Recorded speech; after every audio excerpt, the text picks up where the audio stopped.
yo quiero presentarles el moderador inicialmente y junto con Rubén, los gestores de la idea, Marco González, pero Marco ha tenido una situación de carácter personal, nos las ha manifestado, y mi querido Vladimir Gil, que es intensivista de la Unidad de Cuidados Intensivos de las Américas y profesor de la Universidad Pontífice Bolivariana, será el encargado de moderar la actividad.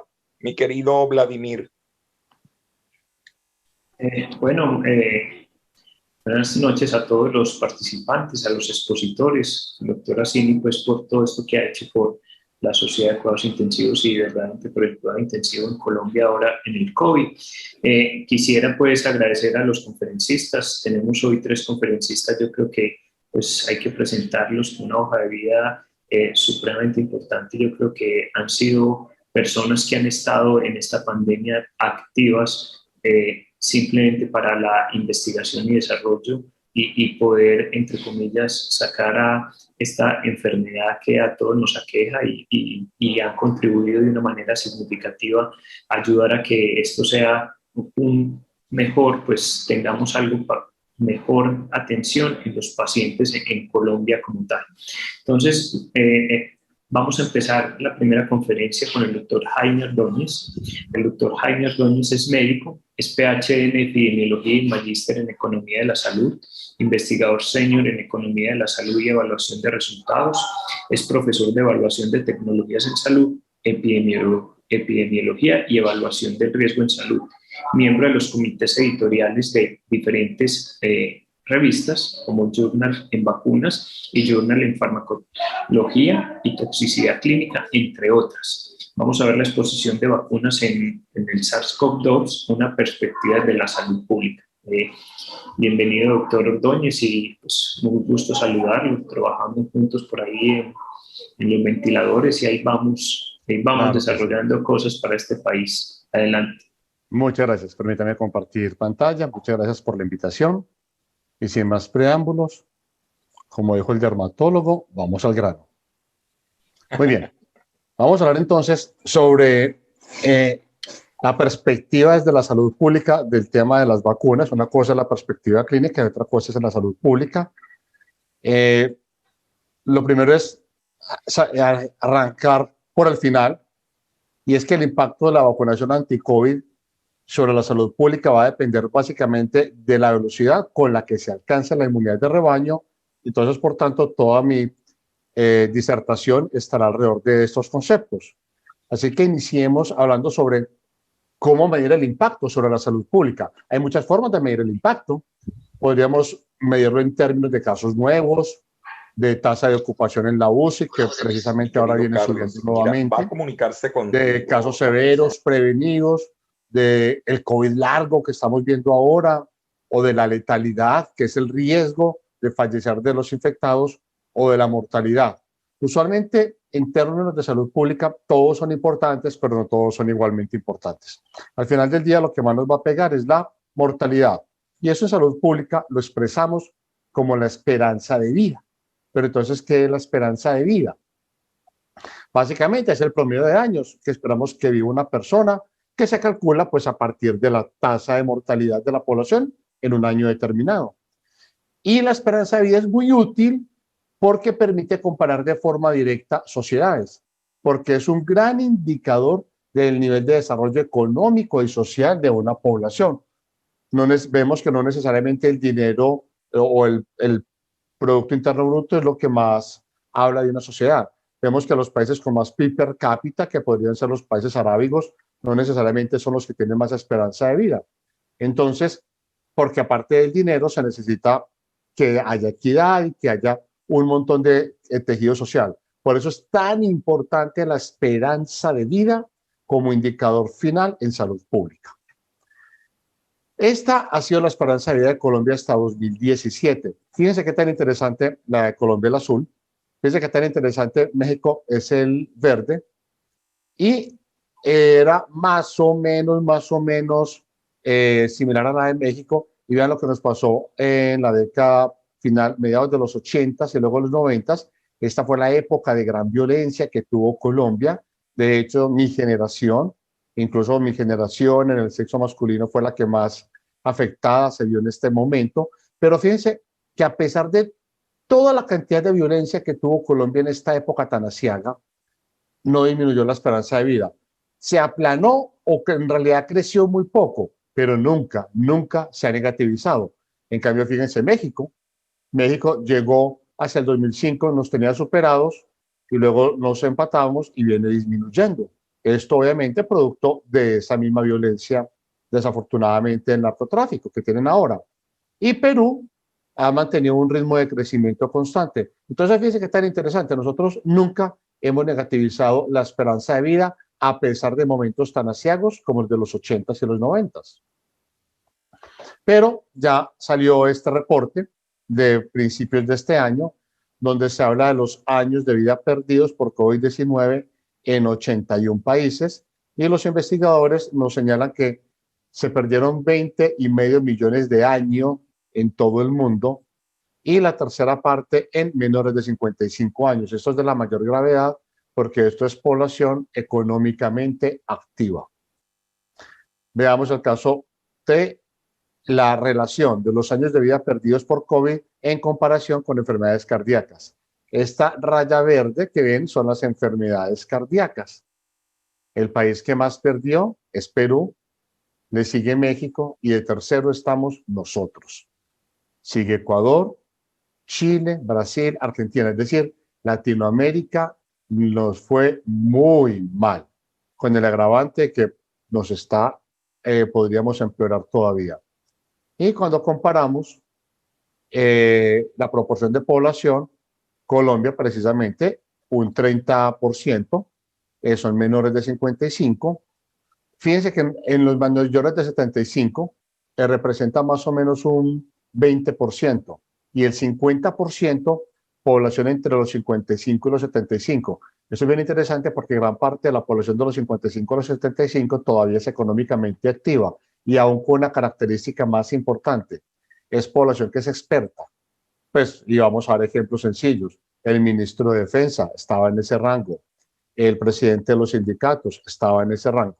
Entonces, fíjense qué tan complicado esto. De hecho, el DANE reportó que el mayor exceso de mortalidad de Colombia en respecto al COVID está en el rango de los 60 a los 74, seguido de los 50 a los 69.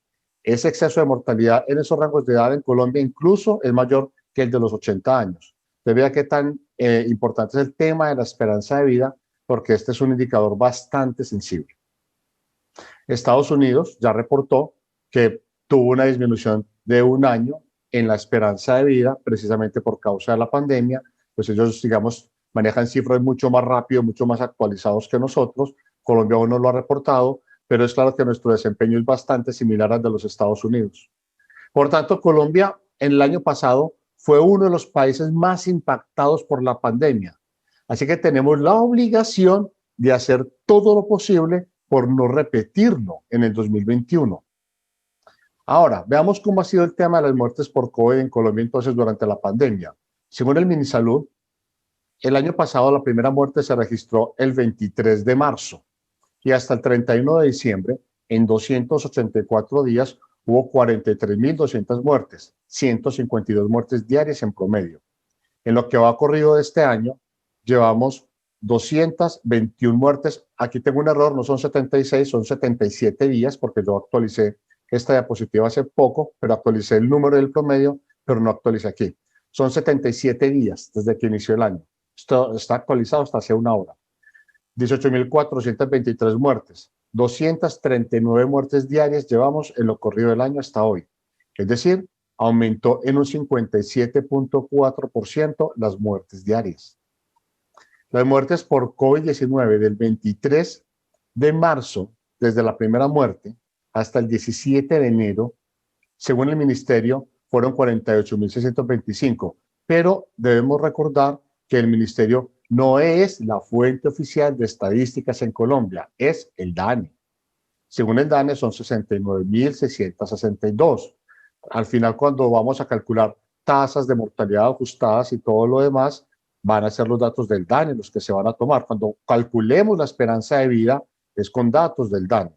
Eso significa que el ministerio nos tiene un subregistro del 30%.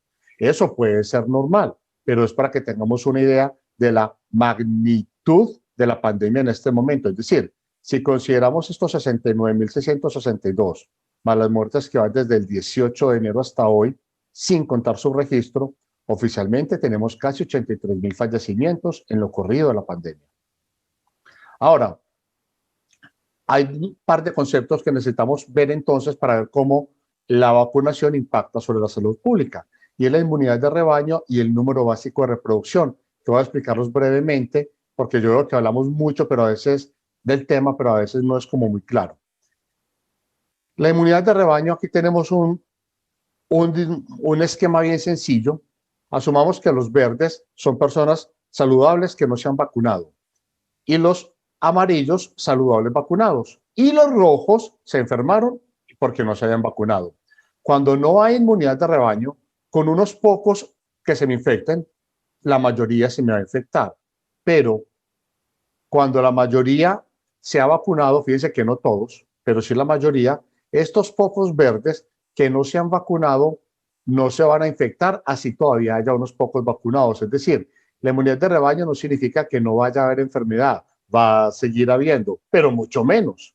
¿Por qué? Porque ya los que lo rodeen no van a, como van a estar la mayoría, van a estar con inmunidad, pues no van a permitir, no van a transmitírsela a los que todavía son susceptibles. Entonces esto se basa en el cálculo de la inmunidad de rebaño para poder estimar cuánto es la inmunidad de rebaño que se necesita para una determinada patología. La inmunidad de rebaño cambia de enfermedad a enfermedad. Puede ser tan baja como el 70%, tan alta como el 95%. Entonces, dependiendo de la patología, incluso puede llegar a ser del 55% en ocasiones para algunas patologías.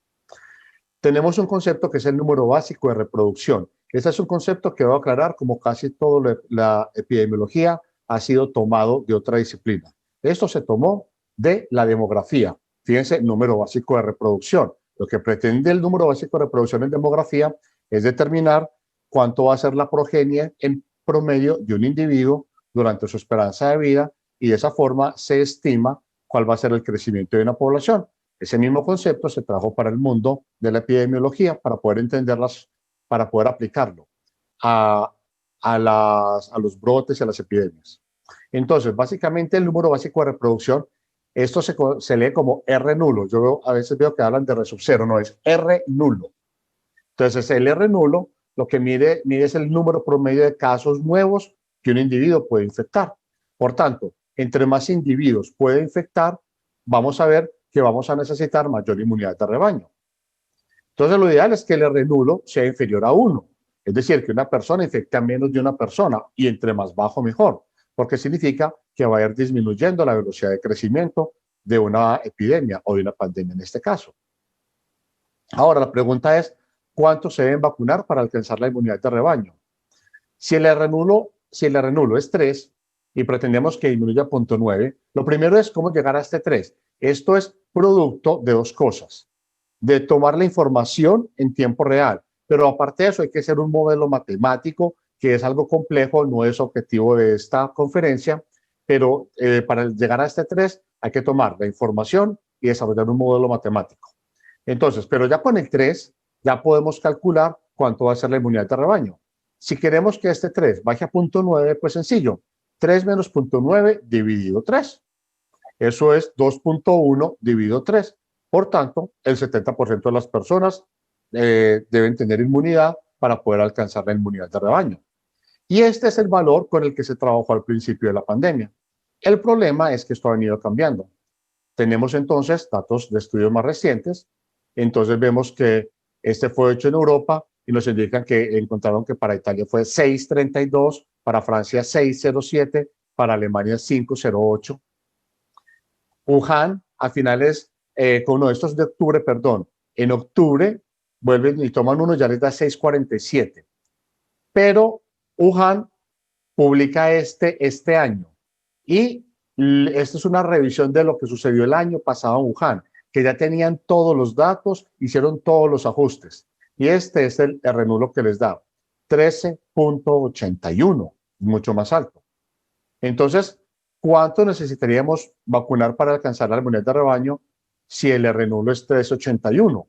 Entonces sería 3.81 menos 0.9 sobre 3.81. 12.91 sobre 3.81. Vea todo lo que se nos sube. Entonces, el tema de que la inmunidad de rebaño la logremos tener en 70% desde el punto de salud pública, en este momento ya es algo que se está discutiendo en varias partes. Veamos el tema de Israel, por ejemplo. ¿Qué ha sucedido con Israel? ¿Qué ha sonado tanto? Israel vacunó estas personas, 4 millones con la vacuna de Pfizer, 3 millones con la de Moderna, 1.660.000 con la de AstraZeneca. Esta es la eficacia de cada una, según se reportó en sus estudios pivotales. Pero ya la situación de Israel. El 100% de ellos el 8 de marzo ya tenían a todo el mundo vacunado. Entonces, la semana pasada, del 7 a 13 de marzo, vea la situación tan interesante. A pesar de haber vacunado a todo el mundo el 8 de marzo, tenían 200 casos nuevos por 100.000 habitantes. Y Colombia en esa misma semana tenía 51. Nosotros teníamos el 1.4% de la población vacunada y ellos a todos. La tasa de mortalidad en Israel, la semana del 7 al 13 de marzo, es decir, la semana pasada, fue de 14.8 por millón de habitantes, con todo el mundo vacunado. Y la de nosotros, el 12.5. Ahora, ¿por qué pasa esto entonces? Porque es que hay un concepto, la inmunidad de rebaño va a depender no solo entonces de la cantidad de vacunas, sino de la eficacia de las vacunas que utilicemos. Me explico.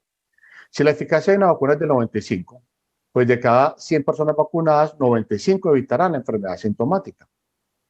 Si se vacuna el 70%, entonces el 95 de este 70, es decir, el 66.5, va a evitar una enfermedad sintomática.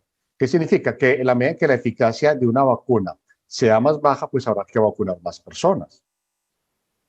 Entonces veamos nuevamente el tema de Israel.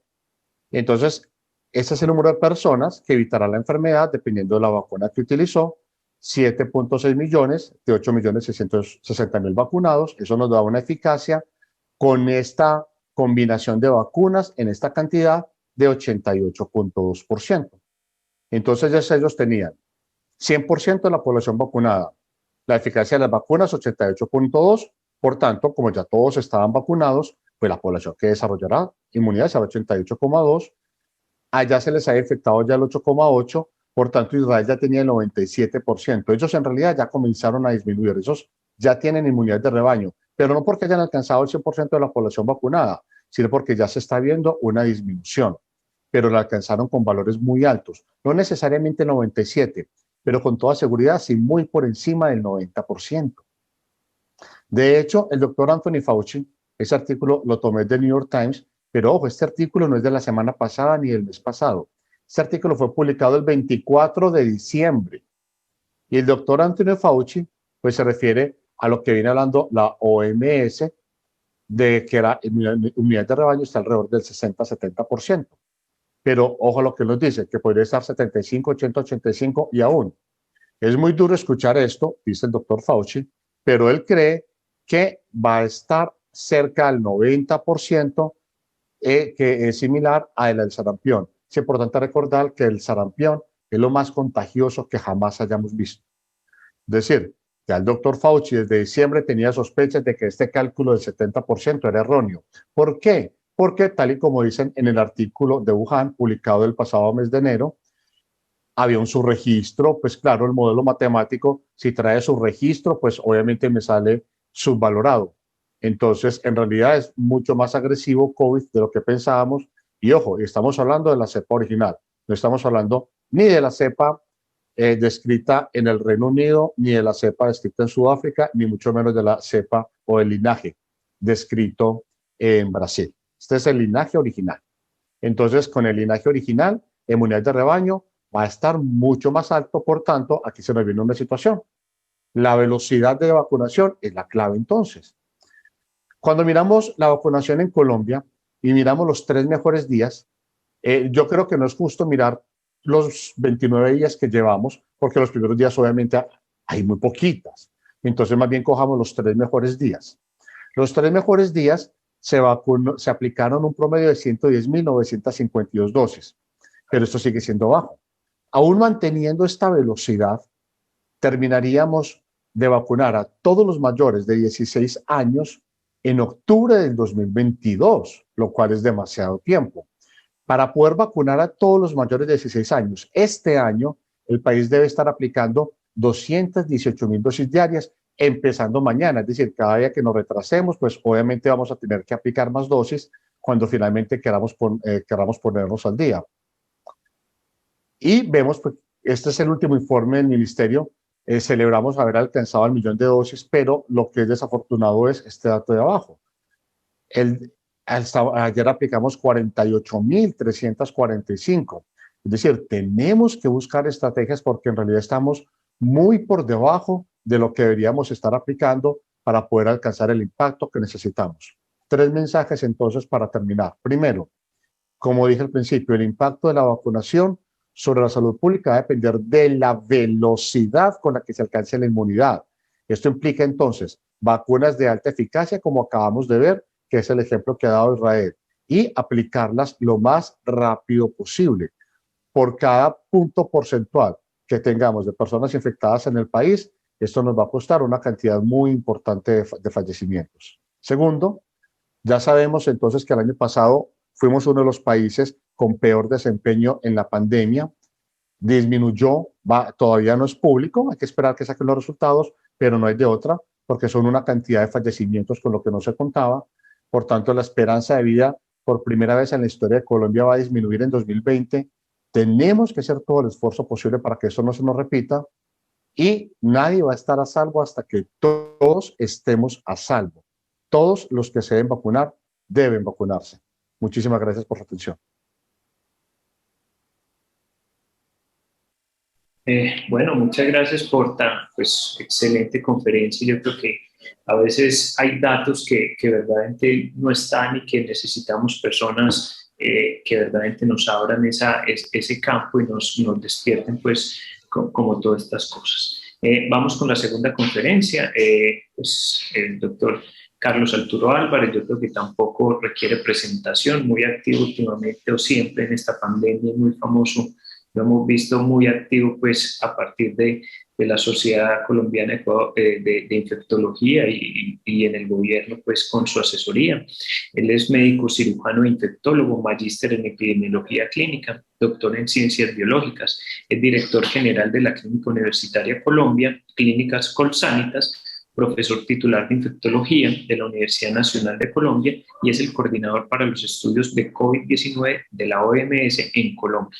Vamos a ver acerca de las vacunas autorizadas, su eficacia y su efectividad. Adelante, doctor Carlos Álvarez. Creo que me permitas un minuto, Vladimir. Sí, claro. Para entregarle a Carlos Álvarez un mensaje especial, pues de afecto, de reconocimiento en nombre de la ANSI. Yo creo que al unísono, Carlos, del gremio médico de todo el país. Ha sido una gestión rigurosa, seria, coherente, de asesoramiento, como lo ha dicho Vladimir, al gobierno nacional, ya prácticamente 13 meses, ¿no? Has enfrentado momentos realmente muy complicados y es que ayudar a tomar decisiones que se traducen en políticas públicas en una situación de tanto dilema e incertidumbre, créeme que es todo un desafío. Para mí, Carlos, un honor ser tu colega y un privilegio, ¿no? Que estés con nosotros en este espacio académico. Gracias. Muchísimas gracias, doctor Achini, y bueno, y doctor Vladimir, Jaime y Juan Manuel, pues que estamos acá compartiendo este webinar y realmente también el privilegio es mutuo. Claramente ustedes también han hecho un trabajo extraordinario, no solo en los documentos, sino también en lo más importante que es estar al lado de los pacientes, que claramente cada paso que se hace es un tema extremadamente importante que a veces pasa desapercibido porque nos acostumbramos desafortunadamente con todo lo que usted dice, llevamos 13 meses, pero definitivamente pues ha sido una labor bastante ardua, y a pesar de pues los datos tristes que nos muestra el doctor Jaime de la situación que ha pasado, pues probablemente si no se hubiera hecho un trabajo mancomunado y unificado, esto podría tener unas connotaciones más grandes, porque desafortunadamente tenemos que entender que en esta pandemia nadie gana, sino todos perdemos, y probablemente lo que se trata de hacer es mitigar en parte ese impacto. Pero bueno, para poder aprovechar los 15 minutos de tiempo, empiezo con esta diapositiva en el cual básicamente hace un año se empezaba a plantear, o antes, de pronto desde que se supo en enero que teníamos estamos enfrentándonos a un nuevo coronavirus, se planteó cuando se hace la descripción del genoma, la secuenciación del genoma, tener una vacuna. Y eso, incluso para los optimistas realistas en los que me incluyo, pues parecía difícil tener una vacuna a final del año. Se decía que íbamos a tener una vacuna al final del año, y digamos, realmente se nos pedía de todos lados que cuando iba a salir la vacuna, y al mundo científico tener una vacuna. Y pues realmente pues no se tuvo una vacuna, sino se tuvieron varias vacunas, que es lo que voy a mostrar en las siguientes diapositivas. Empezamos con un punto importante. Esta diapositiva me gusta mucho mostrarla porque es una diapositiva que realmente nos cambia lo que es la imagen que tenemos del coronavirus a una imagen tridimensional muy cercana a lo que es realmente el coronavirus. Y aquí miramos que este coronavirus pues tiene muchas proteínas, pero una que nos ha llamado mucho la atención es esta que ustedes ven acá, que es la proteína de la espiga, que a su vez tiene en la parte final un segmento magenta, de color magenta mejor, que no es otra cosa que el RBD, que es el sitio de dominio de unión al receptor, y aquí a la derecha con las conformaciones que se pueden presentar a una vez la proteína se plega o se abre, dependiendo de las interacciones físico-químicas que ocurren con el receptor. Esto es importante porque al final, voy a mostrarles más adelante, se centró el desarrollo de vacunas justamente en cómo bloquear esta proteína, y no solamente en vacunas, sino también en tratamientos. ¿Por qué? Porque sabemos que esta proteína, aquí un poco menos bonita pero más real, es la que interactúa con el receptor de la enzima convertidora de angiotensina 2, y de esta unión entre el RBD con el AC2, con algunos correceptores como los FPPD2 y 4, es lo que permiten que haya esa fusión, que al final es lo que permite la entrada y la replicación viral. Si bloqueamos este paso, si evitamos que esto suceda, pues básicamente lo que vamos a hacer es evitar que se produzca la enfermedad. Y por esto gran parte del diseño de las vacunas estaban desarrolladas en este momento hacia ese bloqueo. Y eso no fue al azar, sencillamente fue gracias a los avances que ya se tenían previamente. Ya les voy a mostrar por qué. Y aquí definitivamente hay uno de los puntos claves, es cómo tener una vacuna cumpliendo cada una de las fases preclínicas y luego las fases clínicas, las que ya conocemos, y adicionalmente lograr la aprobación, la distribución, la administración y generar inmunidad, que es lo que al final queremos. Pero al comienzo hay que tener en cuenta que normalmente este proceso puede demorarse hasta 15 años. ¿Por qué? Porque hacer esa fase exploratoria de saber cuál es la proteína que hay que bloquear, cuál es la proteína que es antigénica y por lo tanto capaz de producir una respuesta inmunógena y luego protectora, puede desarrollar unos meses o años, hacer modelos exploratorios en animales, diferentes mamíferos, pequeños o grandes. Y luego entrar a la fase 1, evaluar la toxicidad y seguridad, y luego seguir evaluando cuál es la mejor dosis y cuál es el mejor intervalo de la administración, saber si tiene refuerzos o no, y adicionalmente cuál sigue siendo segura, y finalmente pasar a una fase 3 donde se evalúe ya no la inmunogenicidad sino la eficacia, y al mismo tiempo conocer la seguridad. Podría pasar un tiempo importante, largo, como ustedes ven ahí, y luego normalmente una aprobación también de unos años, y luego pasar a la producción a gran escala. Esto se vio disminuido de forma importante por lo que ustedes ven abajo, porque hay una ventaja con la que se partió, y es que como este SARS-CoV-2 es porque hay un 1, y ese SARS-CoV-1, que fue el que tuvo la epidemia en el 2002-2003 y el MERS en el 2011 hasta el 2018, o todavía tenemos MERS en algunos casos esporádicos, ha permitido que el desarrollo de vacunas que se están haciendo contra estos dos virus pudieron tomarse esa experiencia, los diseños exploratorios, los estudios preclínicos en animales y saber que efectivamente la proteína de la espiga era la proteína a la cual donde tenía que incidir. Eso hace que hay una fase inicial que ya se tenía ganada y rápidamente pudo pasarse a las fases clínicas. Y en las fases clínicas también pasó un fenómeno en el cual no se trabajó en serie, sino ven ustedes acá que incluso se pudo trabajar en paralelo entre fase 1 y fase 2 y entre fase 2 y fase 3. Y con algo interesantísimo que solamente pues, se puede dar gracias a que hay recursos y permitió que se hiciera producción en riesgo. ¿Qué significa esto? Que se estuviera produciendo las vacunas estando en fase 3. Esto pues, es un riesgo importante porque si la vacuna no es exitosa, pues definitivamente pues, esta producción se pierde. Y al mismo tiempo, el paso por las agencias regulatorias se plantearon en tiempos extremadamente rápidos. Aquí importante, el hecho que sean rápidos no significa que no se hayan dejado hacer los pasos o los procesos adecuados. Sencillamente lo que uno dice es los cambios en las velocidades cuando hay una voluntad política y mundial de lo que quisiera que pasara, pues esto hizo que esas agencias rápidamente se pudieran trabajar. Y algo que es interesante a mi modo de ver es parte de esa velocidad se hizo en que no se esperó que se acabaran todos los estudios hasta la fase 3 para presentar los dossiers a las agencias sanitarias, sino a medida que se iban logrando los resultados se hizo de una manera novedosa y es que se empezó a presentar por partes.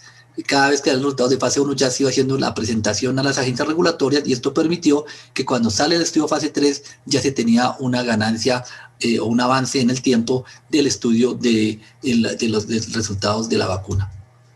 Les decía que no era al azar lo de la proteína de la espiga o el sitio de dominio de unión al receptor, porque justamente esta unión ya se sabía que en la experiencia del SARS y del MERS eran los sitios que se habían identificado como una capacidad antigénica importante y que por lo tanto la que podrían generar una respuesta que pudiera ser útil para la respuesta que esperábamos obtener una vacuna.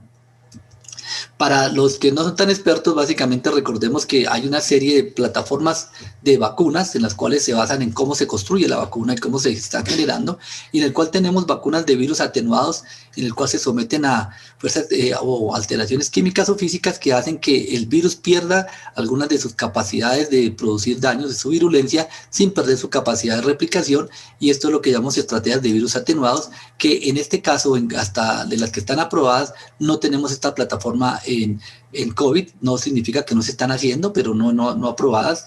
Tenemos otra plataforma que es la de virus inactivados, en el cual lo mismo se someten a condiciones químicas que hacen que sobre todo el material genético se altera y no permite que se replique sin perder su capacidad inmunógena, es decir, las proteínas mantienen su estructura y eso hace que se facilite tener esa capacidad inmunógena sin perder sin poderse replicar. Son los virus inactivos. En este escenario tenemos algunas vacunas como la vacuna de Sinovac que utilizan plataformas de virus inactivados. Tenemos otras plataformas en las cuales se sabe cuál es la proteína, en este caso ya sabemos que es la espiga y la fracción RBD se puede sintetizar por medios recombinantes de esta proteína o un fragmento de la proteína, aplicarla y justamente es vacuna de proteínas recombinantes que son tecnologías que conocemos para otros virus como de la hepatitis B, por ejemplo. Esta es la estrategia de la vacuna de Novavax, vacuna de proteínas recombinantes, y aquí tenemos otra plataforma que es la plataforma utilizando vectores virales, en este caso un adenovirus, en el cual lo que se hace es que parte de la secuencia genética que transcribe la proteína de la espiga se saca, se retira y se introduce en el material genético de este adenovirus, y este adenovirus que puede tener capacidad de replicarse o no. Hasta ahora los virus que se están utilizando en las vacunas, ya sea el de chimpancé o otros adenovirus, no tienen capacidad replicativa, pero sí introducen el material genético que nos interesa, que es la proteína, el material que va a transcribir la proteína de la espiga, y son lo que llamamos vacunas de vectores virales. Recordemos que la vacuna de Janssen, la vacuna de Sputnik 5 o la vacuna de AstraZeneca utilizan este mecanismo de acción utilizando adenovirus. Y finalmente tenemos las vacunas de ARN, en las cuales ARN mensajero, en el cual a partir del ARN, recordemos que es un virus de tipo ARN, este virus se lleva se cultiva, se hace que este virus pueda sacarse su material genético, se transcriba del ARN a ARN mensajero, y el ARN mensajero es el que realmente se introduce. Recordemos que el ARN mensajero es muy inestable, por lo tanto se trata de mantener, de estabilizar en partículas de grasa, de lipopartículas, y estas lipopartículas son las que, y la temperatura obviamente, y es lo que al final se lleva la vacuna, y son las que llamamos vacunas basadas en ARN, en el cual pues conocemos las vacunas de Pfizer, BioNTech y la vacuna de Moderna. Y hay otras que es la CureVac, que está en proceso en fase 3. Solo para recordar que esta vacuna de ARN es vacunas que ingresan, se fusiona la capa lipídica, se libera el ARN mensajero, busca los ribosomas, y en el ribosoma hace la traducción para sintetizar la proteína de la espiga, y esa proteína de la espiga posteriormente pues va a ser reconocida por el sistema inmunológico para hacer la respuesta que queremos. Recordar que este material genético pues no va a ingresar al interior de la célula, es decir, pasar la membrana nuclear. ¿Qué es lo que quisiéramos tener? Quisiéramos tener una vacuna con condiciones ideales, es decir, que fuera segura para todos los grupos de edad, incluso mujeres embarazadas, inmunocomprometidos, que fuera una sola dosis, que no necesitara administrarse de forma inyectable, sino ojalá en goticas, que no requiriera cadena de frío, que permitiera también no solo evitar la enfermedad, sino la transmisión, que tuviera una protección alta o moderada, que fuera fácil de producir, que adicionalmente pudiera ser coadministrada con otras vacunas. Esto es, como digo, el mundo ideal, pero desafortunadamente no tenemos ese mundo ideal. Tenemos un número importante de vacunas que están llegando a tener algunas condiciones y facilitar condiciones para ser aprobadas y administradas masivamente. Tenemos 44 vacunas en fase 1, 32 en fase 2, y así sucesivamente. Ustedes ven en esta diapositiva de este método de trazador que hace el New York Times. En este momento tenemos 7 aprobadas, 6 en el proceso de autorización temprana de uso limitada, de las cuales pues tenemos formas diferentes, como ya comenté: vacunas inactivadas, vacunas de ARN, vacunas de adenovirus principalmente, y vacunas de proteínas recombinantes. Acá pues también tenemos que dentro de fases preclínicas tenemos otra serie de vacunas que vienen en camino, incluyendo vacunas de ADN y vacunas de virus atenuados, que están en unas fases avanzadas en este momento.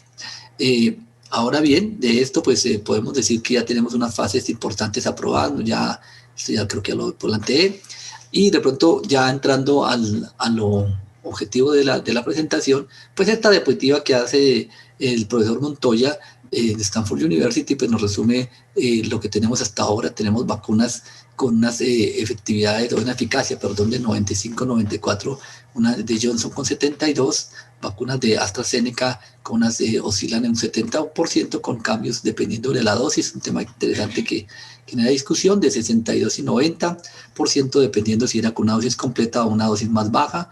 Las vacunas de Novavax con una eficacia del 89%, con 60% en Sudáfrica, relacionado con la circulación de cepas, la B1351, la de Sputnik con una eficacia del 91%, Sinovac con una diferencia entre 50 y 91%, Sinopharm con 79%, con algo importante hasta el momento que se conoce, con cierta limitación de interpretación, pero hasta el momento teniendo una protección para las formas severas de hospitalización y muerte cercana al 100%. Hay que decir que este punto puede variar si tenemos en cuenta el volumen, un número importante que debería incluirse para poder encontrar alguna diferencia marcada en este punto. Con respecto a los efectos secundarios de la seguridad de la vacuna, recordar que estas vacunas en los ensayos clínicos mostraron los mismos efectos que normalmente nos acostumbramos a ver cuando administramos vacunas para otras enfermedades infecciosas. Básicamente el dolor en el sitio de la aplicación, sensación de fatiga, cefalea, y puede encontrarse acá. Lo que quiero mostrar es que no hubo diferencia entre grupos jóvenes y grupos mayores de 55 años, y adicionalmente los eventos adversos serios, para este caso, lo pongo de ejemplo la vacuna de Pfizer BioNTech, pues no hubo diferencias marcadas. Sin embargo, dentro de lo que se hace normalmente en los estudios en la comercialización de vacunas es hacerse farmacovigilancia, y esta farmacovigilancia fue importante para estas vacunas de ARN porque encontró puntos que no se han encontrado en el ensayo clínico, y son la presencia de reacciones anafilácticas en un número importante de personas que empezaron siendo hasta de 11 por millón. Cuando se hace el análisis más concienzudo, pues este número baja, ya teniendo en cuenta algunas condiciones de los pacientes y haciendo algunas contraindicaciones, pues básicamente la publicación más reciente de seguimiento, pero se está mostrando un número tanto de vacunas de Pfizer y la de Moderna, que son las de ARN, mucho más bajo, pero sigue teniendo más o menos una posibilidad de reacciones de 4 por millón, como un punto importante para tener en cuenta. Desde el punto de vista este es el resumen de los datos de seguridad de la vacuna de Pfizer-BioNTech, tener importante pues algunos puntos incluyendo presencia de adenopatías que pueden encontrarse axilares o cervicales y también una pregunta que normalmente queremos saber siempre es ¿qué tanto me dura la inmunidad de la vacuna?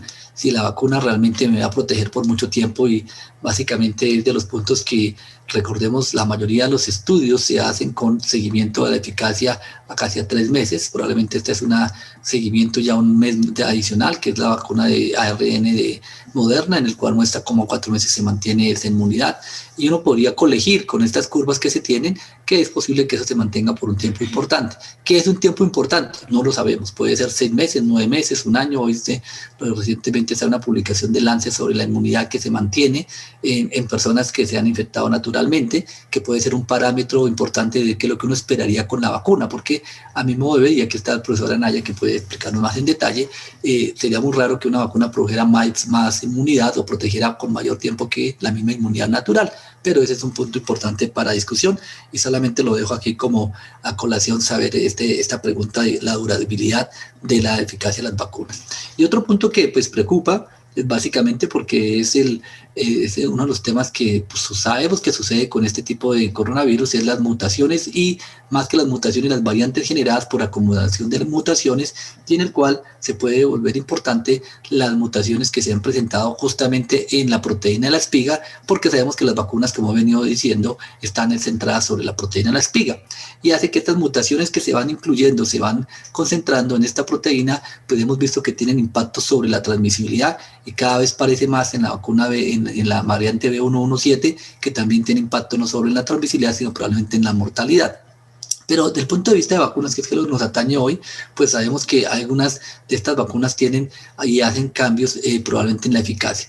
Probablemente las vacunas que más se han afectado hasta ahora de lo que tenemos son las vacunas de adenovirus, especialmente con la cepa surafricana y probablemente tenemos todavía datos pendientes por confirmar de lo que puede pasar con la cepa brasilera, que es la que realmente empezamos a tener circulación. Allí hay unos datos preliminares no publicados, solo un informe de prensa del Instituto Butantan que nos plantea que no hay diferencia en efectividad con la cepa usual versus la cepa P1 que es la brasilera en el caso de la vacuna de Sinovac. Vale la pena pues una vez salga la publicación o la información concreta poder confirmar ese hallazgo que publica Butantan en su página web. Y en Colombia, pues, ¿qué tenemos? Ya no voy a entrar en detalle porque se me acabó el tiempo. Tener en cuenta que el plan de vacunación implica vacunar 35.250.000 personas. Para esto se han hecho compras con el mecanismo COVAX y compras bilaterales. Y adicionalmente, en estas compras bilaterales tenemos varias alternativas que implica poder hacer la administración de vacunas como la de Pfizer, AstraZeneca, Janssen, Moderna o Sinovac, que son las que tenemos hasta ahora, con una proyección de poder cumplir hasta diciembre, completando los 35 millones de personas vacunadas. Ojalá pues se pueda cumplir este cronograma de acuerdo a la disponibilidad mensual de las vacunas y la entrega de esa misma manera. Esto es lo que más o menos se pretende tener dentro del plan nacional, poder cumplir la etapa 1 completa a comienzos de la primera semana de abril y así sucesivamente ir completando las etapas de vacunación. Solamente ya para terminar, tener en cuenta que hay un riesgo siempre que es la infodemia, y en el cual ahora vemos alguna infodemia que se pueden presentar desde mitos urbanos hasta mucho más sofisticados relacionados con la administración de vacunas, que es un tema que pues hay que tener siempre atento la información para realmente poder detectar eventos adversos raros que pueden presentarse, pero también desinformación que puede generarse alrededor de las vacunas, que ya lo hemos visto en otros escenarios en otras épocas. Muchas gracias. Bueno, muchas gracias al doctor Carlos Arturo Álvarez por su excelente conferencia. Bueno, ahora vamos con un nuevo panelista. Yo creo que el doctor pues también no necesita presentación. Yo creo que es muy importante para todos los estudiantes de medicina y los nuevos investigadores que sepan que uno desde Colombia también puede investigar y convertirse en un gran investigador clínico como es el doctor Juan Manuel Anaya. Yo creo que sirve de ejemplo para todos nosotros o para todas estas personas que están empezando en investigación, como uno no necesariamente tiene que salir del país para convertirse en un gran investigador. El doctor Juan Manuel Anaya pertenece a la Academia Nacional de Medicina de Colombia, es profesor titular y director del Centro de Estudios de Enfermedades Autoinmunes CREA de la Universidad del Rosario, es coautor de más de 300 artículos científicos, coeditor de 15 libros sobre autoinmunidad y reumatología, fundador y coordinador de la Cátedra de Medicina Translacional en la Escuela de Medicina de la Universidad del Rosario. Va a hablar sobre la inmunidad post-COVID a la vacunación. Adelante, doctor Juan Manuel, mucho gusto tenerlo acá con nosotros en la Sociedad de Cuidados Intensivos. Bueno, estaba diciendo que muchas gracias por la presentación y sobre todo por la invitación. Sin lugar a dudas, para mí es un honor estar aquí esta noche y haber sido pues antecedido por el doctor Ordóñez y por el doctor Álvarez, para quien extiendo un saludo muy especial y mi mayor respeto. Yo voy a hablar de la inmunidad post-COVID a la vacunación y me voy a referir principalmente a tres temas. Lo primero es recordar que esta es una enfermedad inmunológica y que tiene un componente autoinmune muy importante. Esa es la razón por la cual desde el CREA, el Centro de Estudio de Enfermedades Autoinmunes, nos hemos interesado a la COVID-19. Vamos a tratar de responder la pregunta de cuánto dura la inmunidad post-COVID y finalmente vamos a hablar de vacunación e inmunogenicidad. Mi conferencia está basada en la revisión que hemos podido hacer de la literatura y de algunos aportes que hemos podido hacer, no tanto desde la política pública, sino desde la investigación científica, porque muchas veces las inquietudes que generamos en el laboratorio o desde el campo de la investigación no necesariamente son análogas a las inquietudes que se tienen desde la política.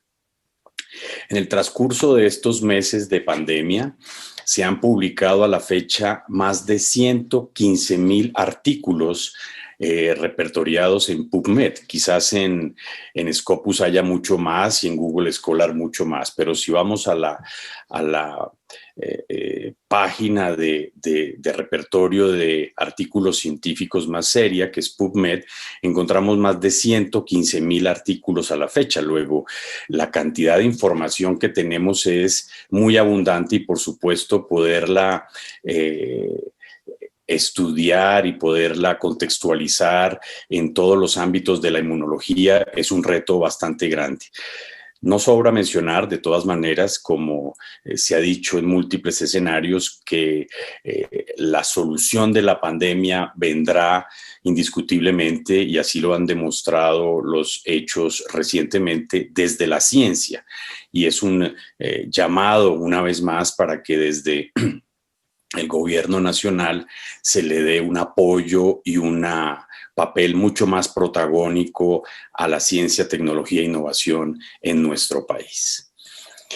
Recordemos cuáles son las fases de esta enfermedad. Si bien esta es una enfermedad viral al inicio, por supuesto, una vez que se ha pasado o se ha dado el síndrome viral, que dura aproximadamente una semana, la mayoría de las personas pueden recuperarse espontáneamente. Y este es un hallazgo bien interesante porque la COVID-19 es una de las enfermedades más heterogéneas que en mi experiencia yo haya visto. Y la verdad es que muchos de los pacientes son asintomáticos, como ustedes lo saben, y muchos pacientes que tienen síntomas leves se recuperan espontáneamente. Cuando el sistema inmunológico no logra vencer esa infección viral, y esto ocurre en cerca del 20% de los pacientes, un poco más, un poco menos, ocurre un fenómeno de respuesta inmune paradójica, que está caracterizado por una respuesta inmune innata deficiente en algunos casos, no en todos, caracterizada por la disminución de la producción de interferones tipo 1 y tipo 3, disminución de participación de células asesinas naturales, una leucopenia muy marcada con importante linfopenia, pero al mismo tiempo una síntesis de unas moléculas que se conocen como quimioquinas, que son las que van a atraer al sitio inflamatorio linfocitos T, linfocitos B, macrófagos, para generar una respuesta inmune adaptativa exagerada, caracterizada por una producción anormal y a su vez también exagerada de citoquinas proinflamatorias, lo que se ha llamado el síndrome de la tormenta de citoquinas, que como bien su nombre lo indica, es un síndrome. Algunos pacientes lo tienen mucho más marcado que otros. De manera simultánea y sobrelapada a esta segunda fase de respuesta inmune paradójica, se lleva a cabo una respuesta procoagulante, una actividad procoagulante que es bien significativa, de origen a su vez inflamatoria, pero en parte también autoinmune. Finalmente, hay un daño tisular, principalmente en el pulmón, pero en otros órganos también, en función de esa intensidad de la tormenta de citoquinas y de la expresión tisular del receptor para este virus que es el AC2. Es importante mencionar que este daño tisular no necesariamente es referido a la infección viral. En muchos de los casos de autopsia, el virus no se encuentra en los pulmones que han sido afectados y que su patología ha causado el deceso de los pacientes. Me voy a referir a la respuesta humoral porque es la que más nos interesa desde el punto de vista práctico, no sin mencionar que la respuesta celular, en particular la respuesta celular T, es muy importante en esta infección, pero para fines prácticos y por razones de tiempo me voy a referir a la respuesta humoral.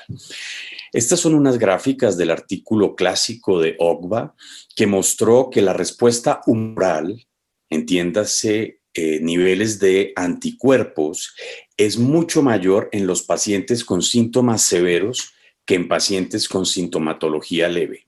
Ustedes ven en la gráfica de la izquierda 3 pacientes representativos con enfermedad severa en rojo, moderada en verde y moderada en negro. Y ven los títulos IgG ELISA contra la subunidad S de este coronavirus, cómo están mucho más aumentados en aquellos pacientes severos que en los que son moderados. Lo mismo ocurre con los niveles de IgA y esto paralela los niveles de anticuerpos neutralizantes. Este trabajo utilizó un ELISA de Euroimmun, que fue el mismo ELISA que nosotros hemos utilizado en nuestro laboratorio y con el cual pudimos evaluar que la presencia de anticuerpos totales IgG e IgA a títulos altos se correlacionaba de manera muy significativa con esos anticuerpos neutralizantes que son en últimas los que cuentan para la protección inmune contra la infección y la reinfección eventualmente. Aquí es importante tener en cuenta con los estudios de anticuerpos, precisamente cuál es el punto de corte para que esa correlación se dé. En el caso de nuestro laboratorio, observamos que los títulos superiores a 1 en 3.200 se correlacionaban muchísimo más con esos anticuerpos neutralizantes. En otras palabras, el mensaje es, no es suficiente tener anticuerpos per se, es muy importante poderlos titular y tener un punto de corte a partir del cual se pueda decir este punto de corte se asume puede ser protector porque a partir de este punto de corte hay correlación con anticuerpos neutralizantes. Esta es una revisión de la literatura recientemente publicada en donde se resumen la prevalencia de los anticuerpos neutralizantes en una serie de estudios que los autores referenciaron en su trabajo, que es una revisión del Centro de Práctica Basada en Evidencia de la Agencia para la Investigación y Calidad de la Atención Médica. Ustedes pueden darse cuenta, en primer lugar, que los días en los que se han estudiado los pacientes para evaluar la presencia de anticuerpos neutralizantes no superan los 100 100 días en general, es decir, 3 meses, 3 meses y medio, y que la prevalencia de los anticuerpos neutralizantes en estos estudios, si bien en la mayoría de los estudios fue superior al 90%, en algunos de ellos fue tan baja como el 55%, en otras 79% u 84%. ¿Qué quiere decir esto? Que la respuesta inmune humoral, en este caso, es muy variable y que si bien la mayoría de los pacientes hacen respuesta inmune humoral con presencia de anticuerpos neutralizantes, hay un porcentaje que puede variar alrededor del 20% que no hace respuesta humoral ni anticuerpos neutralizantes. Desde el punto de vista celular B, esta es una gráfica de un resultado que obtuvimos en el laboratorio y que fue recientemente publicada. Pudimos hacer mediante citometría de flujo en 2 grupos poblacionales muy bien caracterizados, un grupo con COVID severo y un grupo de individuos sanos prepandémicos de una cohorte que venimos siguiendo en el CREA hace ya 7 años, que nos sirvió en esta oportunidad como grupo control. Ustedes pueden observar en verde el grupo prepandémico, en amarillo el grupo de COVID, como a pesar de que haya una linfopenia muy marcada en estos pacientes, desde el punto de vista de células B y de subpoblaciones de célula B, las células de memoria en esta enfermedad muy tempranamente, porque esto ocurrió en el promedio en 9 días, los pacientes los vimos antes de los 14 días, las células B de memoria se encuentran aumentadas en el grupo de pacientes con COVID severo comparado con el grupo control. Por el contrario, las células B naïf, las que no han estado expuestas al antígeno, están disminuidas. Y esto lo traigo a colación porque al final de la charla vamos a ver lo importante que son las células B en esa producción de anticuerpos en las personas que eventualmente no tienen anticuerpos totales y tampoco tienen anticuerpos neutralizantes. Desde el punto de vista de la autoinmunidad, sin lugar a dudas es uno de los aspectos más intrigantes de esta enfermedad, por lo menos desde el punto de vista personal, y me perdonan ustedes el sesgo. Hay 3 argumentos que muestran la participación del sistema inmune desde el punto de vista de autoinmunidad en esta COVID-19. El primero de ellos es que se han reportado un sinnúmero de enfermedades autoinmunes que coinciden con la infección por SARS-CoV-2. Coincidencia, no es causalidad, por supuesto, pero llama mucho la atención que se hayan descrito, como en otras enfermedades virales, síndrome de Guillain-Barré, citopenias autoinmunes, síndrome antifosfolipídico y en los niños una enfermedad multisistémica que puede parecerse un poco a la enfermedad de Kawasaki. Esa es la primera evidencia. La segunda es que se han reportado y confirmado anticuerpos contra un sinnúmero de citoquinas, en particular contra interferón tipo 1, en cerca del 10%. El grupo del doctor Casanova, en cabeza de su colaborador Paul Bastard, reportó en un elegante trabajo publicado en Science cómo el 10% de los pacientes podían tener anticuerpos antiinterferón 1, y estos anticuerpos estar correlacionados con la severidad de la enfermedad.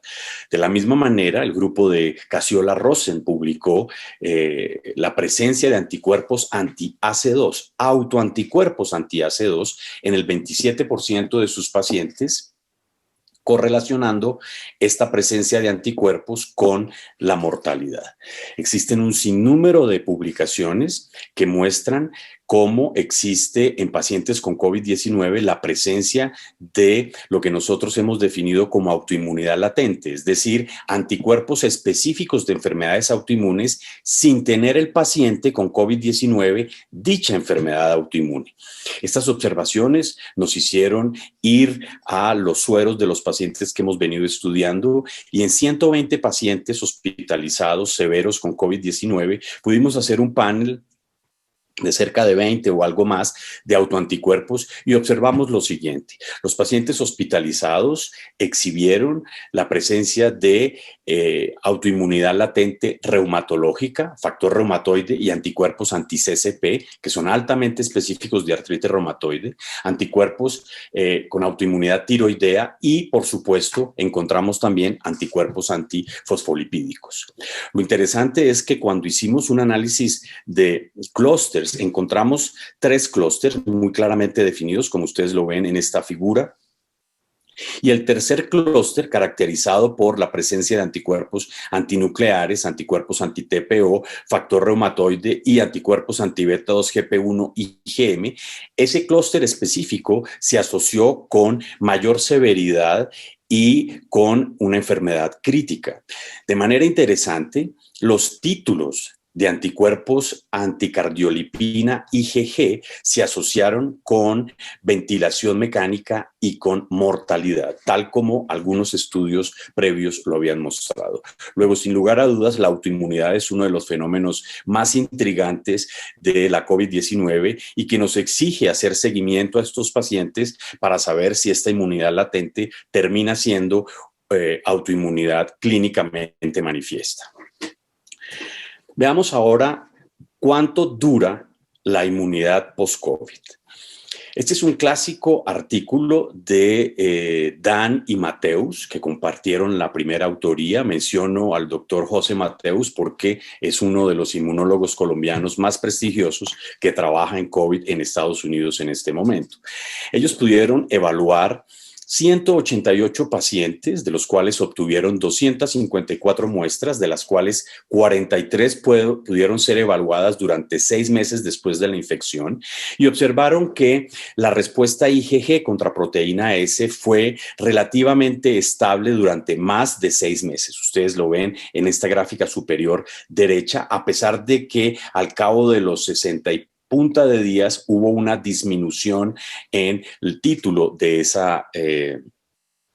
anticuerpo IgG contra proteína S. De manera similar se observó lo mismo contra la RBD.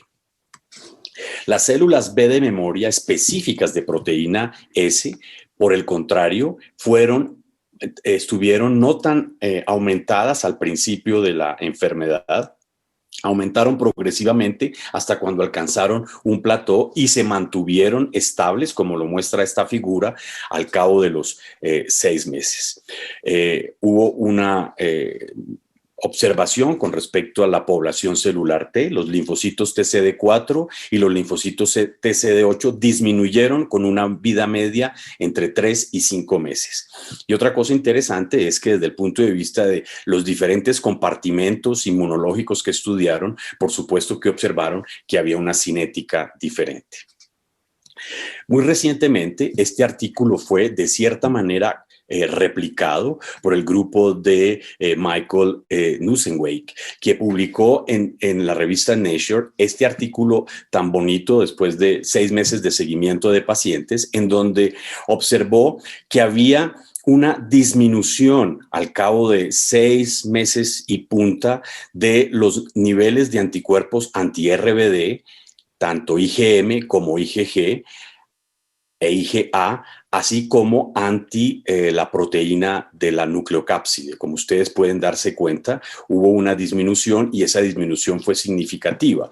De manera interesante, encontraron estos autores que la magnitud de la disminución fue inversamente proporcional y se correlacionaba con los niveles iniciales de anticuerpos. Es lo que muestra esta figura de la parte inferior izquierda de la diapositiva.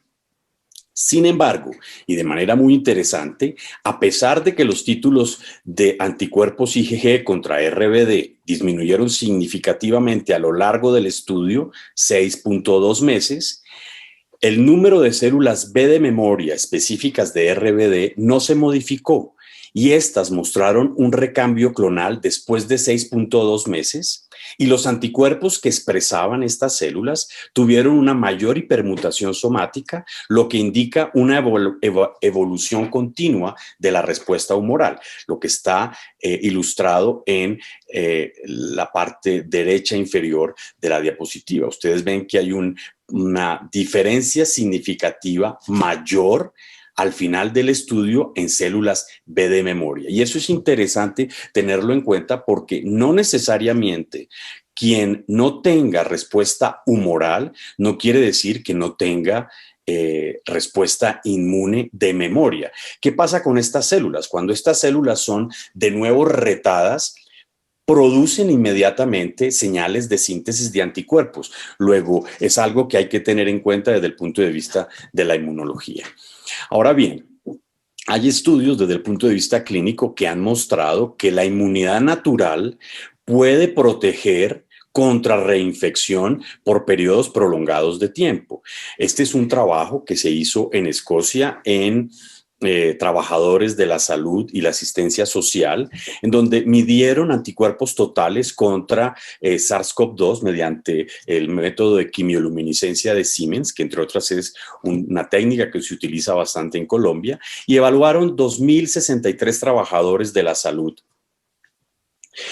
y de los cuales el 82% eran mujeres.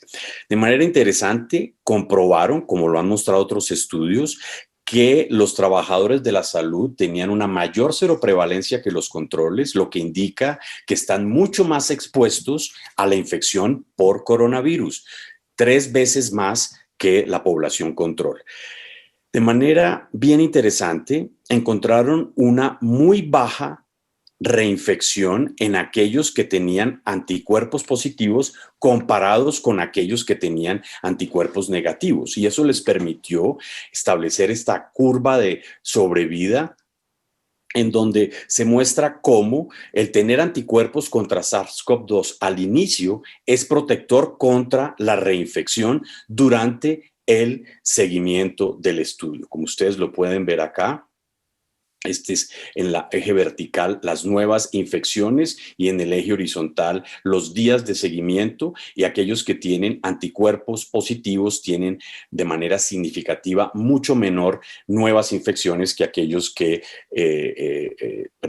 los que tienen anticuerpos negativos tienen mucha más infección que aquellos que tienen anticuerpos negativos, que están en la parte superior de la figura. Este hallazgo acaba de ser corroborado o replicado en una población de Dinamarca, en donde estudiaron cerca de 4 millones de personas que fueron evaluadas por diagnóstico confirmado desde el punto de vista molecular. Para no extenderme, las conclusiones de este estudio muestran que la protección contra reinfección, una vez se tiene la infección por SARS-CoV-2, es robusta, pero esa protección es dependiente de la edad. Mientras que ocurre en 80% o más de la población inferior a 65 años, en mayores de 65 años la protección fue inferior al 50%. Eso exige que las medidas de prevención se mantengan y que, como se ha dicho largamente, no se baje la guardia. Por otro lado, los datos de este estudio indican que se debe vacunar a las personas previamente infectadas porque no se puede confiar en la protección natural. Entonces, si me permiten hacer un resumen hasta acá, hemos visto cómo la COVID-19 es una enfermedad inmunológica con una franca respuesta inflamatoria. La inmunidad humoral está presente, pero es variable, sobre todo es proporcional a la severidad de la enfermedad. Se observa una linfopenia muy marcada, con activación de ciertas poblaciones linfocitarias. No lo mostré, pero lo hemos observado a nivel CD4 y CD8, y aumento de poblaciones proinflamatorias como TH17 y TH22. Me excusan, no mostré esos experimentos, pero así lo hemos también reportado. Se observa un aumento de linfocitos B de memoria y disminución en aquellas células que no estaban expuestas al antígeno, células B naïve. Hay una marcada respuesta autoinmune asociada con severidad severidad y mortalidad que exige una evaluación prospectiva en la post-COVID. Estamos tratando de adelantar un estudio al respecto. Y la respuesta inmune se puede decir que es prolongada al menos 8 o 10 meses, según lo han mostrado los estudios, y algunos investigadores y virólogos que conocen bien la respuesta a coronavirus previos anticipan que la inmunidad natural al coronavirus puede ser aproximadamente entre 2 y 4 años. Eso está por verse, pero por lo menos los estudios nos muestran lo que les acabo de resumir. Pasemos ahora a la inmunidad de las vacunas, lo que se conoce como inmunogenicidad en este caso.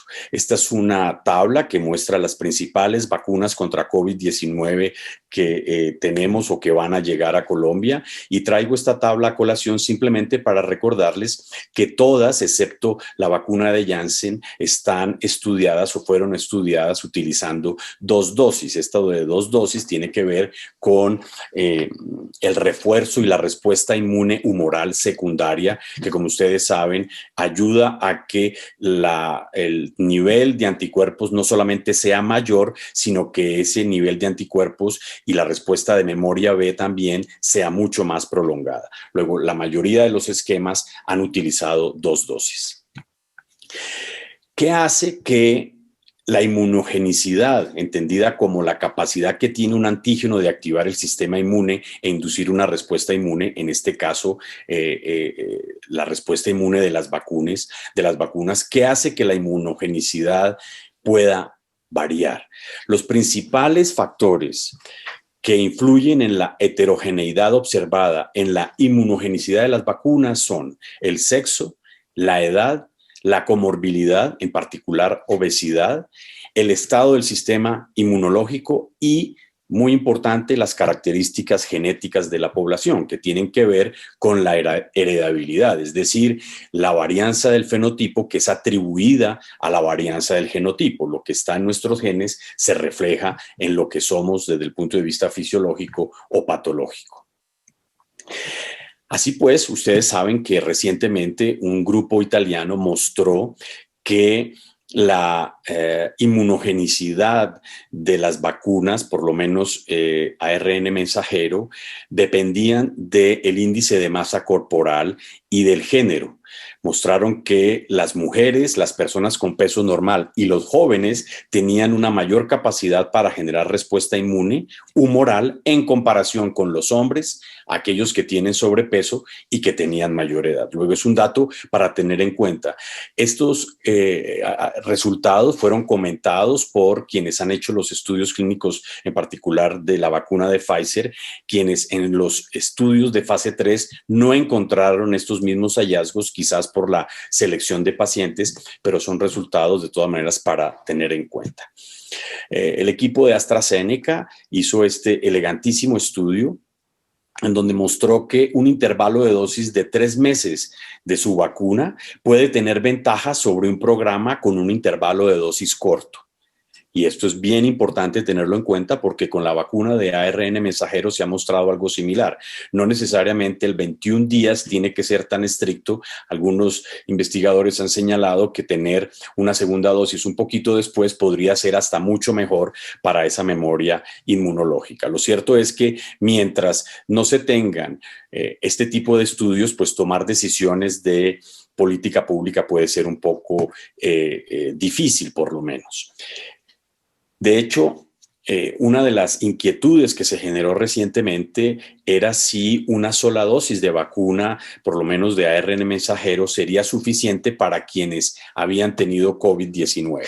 Nosotros fuimos a la literatura y encontramos que había efectivamente algunos reportes, todos en cartas al editor, en revistas muy prestigiosas como Lancet, JAMA o el New England Journal of Medicine, pero que el número de pacientes evaluados no solamente es muy poco, sino que el tiempo de evaluación ha sido igualmente corto, entre 14 y 27 días.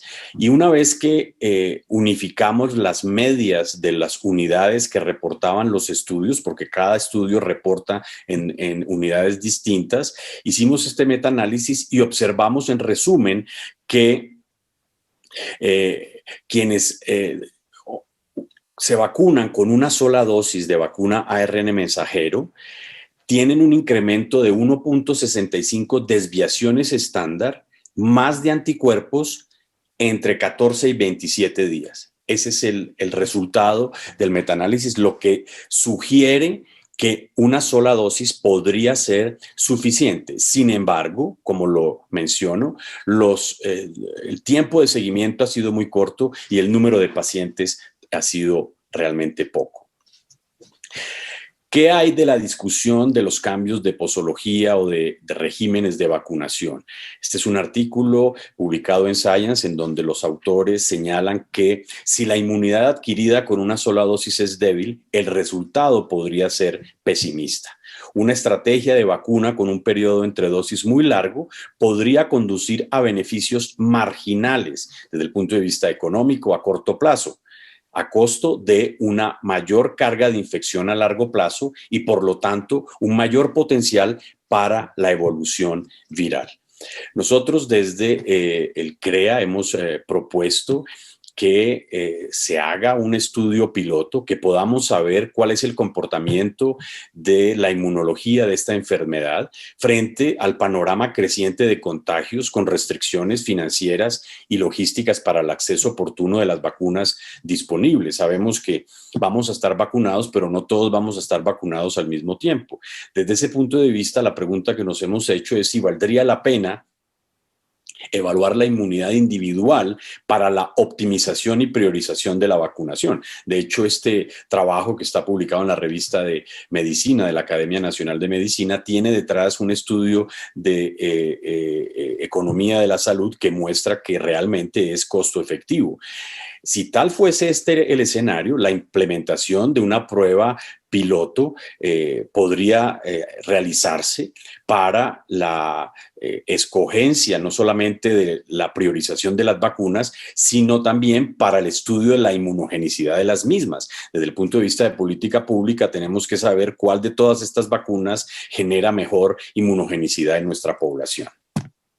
Otros han pensado de manera similar. Este es el extracto de una publicación reciente en el New England Journal of Medicine que señala que mientras avanza la vacunación es imperativo servirse de la ciencia para evaluar enfoques alternativos con el fin de expandir el suministro de vacunas y así responder preguntas pertinentes y anticiparse a las nuevas cepas resistentes a las vacunas, aunque afortunadamente muchas de las vacunas disponibles parecieran ser útiles en algunas de las cepas que se han descrito o de las variantes, perdón, que se han descrito actualmente. Para concluir entonces, la COVID es una enfermedad inmunológica con un importante e intrigante componente autoinmune que exige estudios post-COVID. La inmunidad post-COVID es prolongada, tanto humoral como celular, a pesar de que su duración exacta se desconoce. Las vacunas disponibles tienen una buena inmunogenicidad. Los cambios en los esquemas para optimizar la vacunación ante la escasez podrían ser evaluados en función de la inmunidad individual. Prolongar el tiempo de la aplicación de la segunda dosis de algunas vacunas dependerá de los estudios que se hayan realizado y publicado y que a su vez guíen las decisiones de las compañías fabricantes de vacunas que a su vez transmitirán a las agencias reguladoras sus decisiones. Una cosa es aplicar una sola dosis y otra cosa es prolongar el tiempo de la segunda, que es materia de discusión actual igualmente. Muchísimas gracias por su atención y excusas por el tiempo de más que pude haberme tomado. Muchas gracias.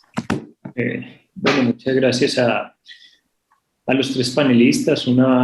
Pues, muy grata oír sus conferencias y yo creo que todos aprendimos mucho acerca de vacunas. Por cuestiones de tiempo, solo les voy a hacer a cada panelista pues una pregunta que se parte en dos y esa va a ser solo el tiempo que tenemos. Ojalá lo hagamos de una manera concreta y corta.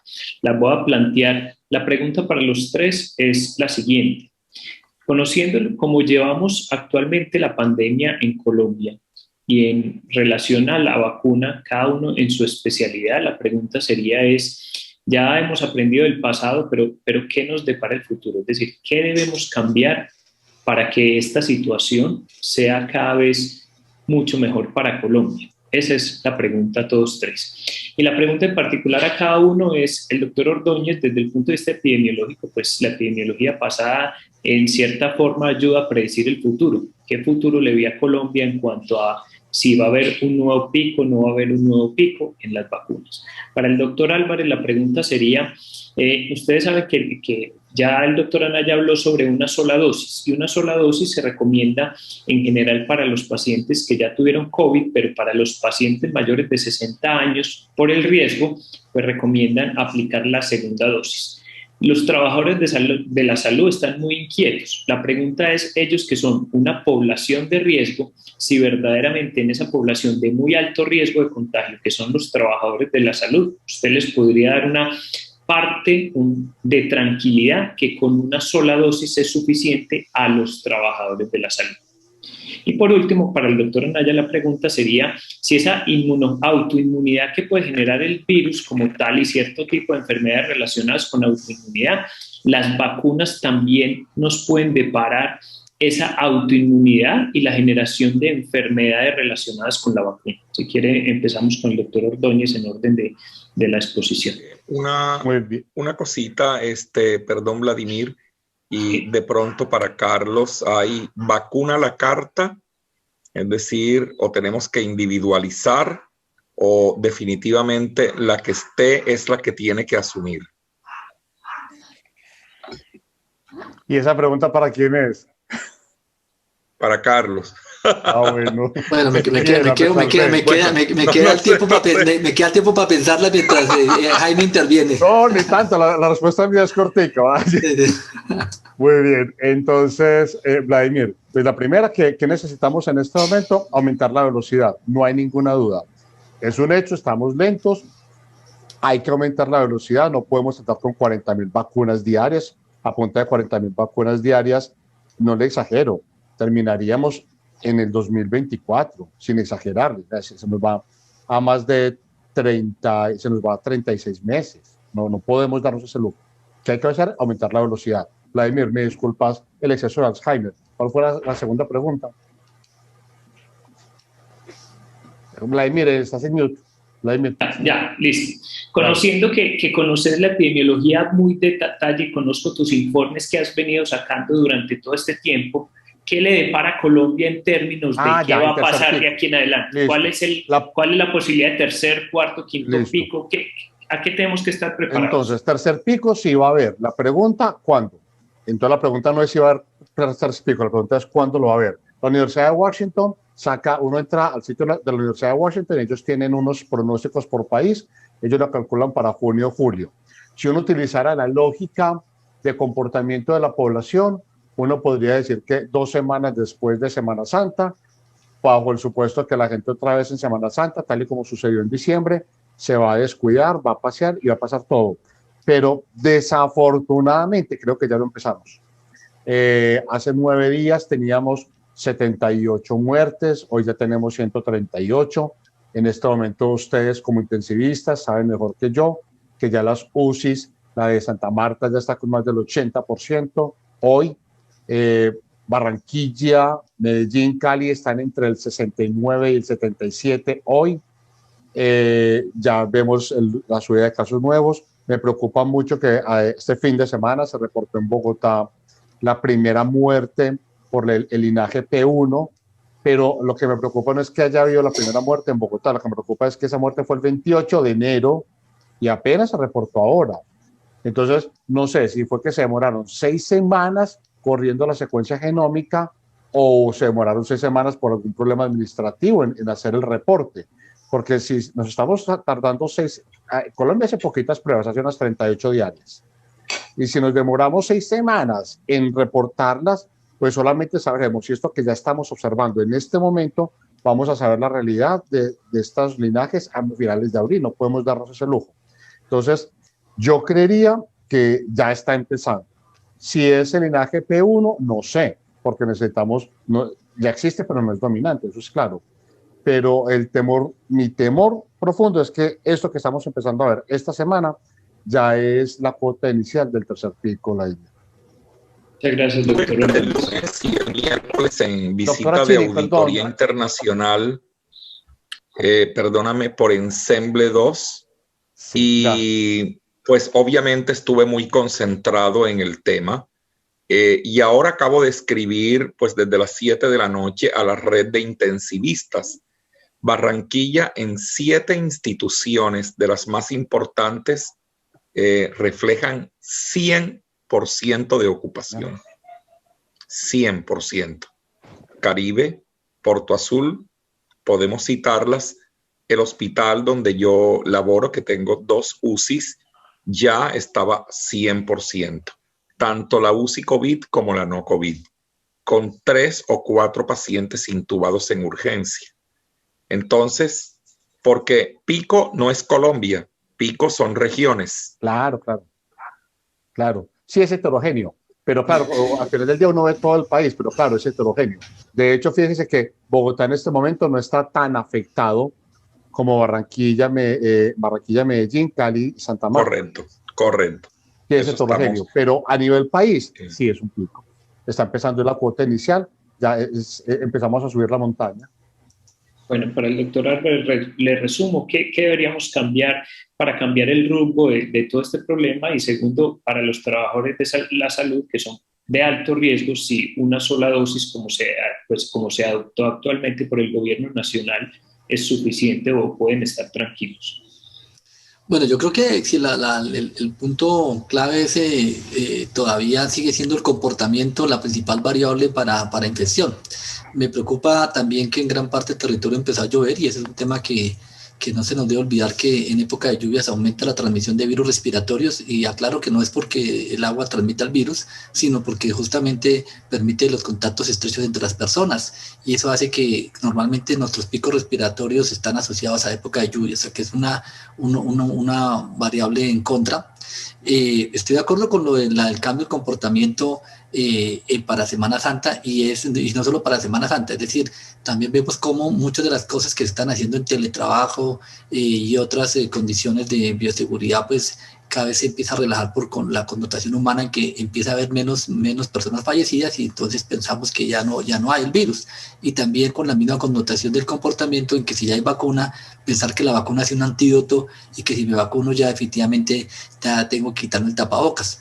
De hecho, veo unos casos de que la gente se vacuna y se va a celebrar por la noche para celebrar que se pudo vacunar. Entonces yo creo que son puntos en que tenemos que trabajar en el comportamiento. Creo que en esto hay que pedir una participación mayor de las ciencias sociales y ciencias humanas, expertas en comportamiento.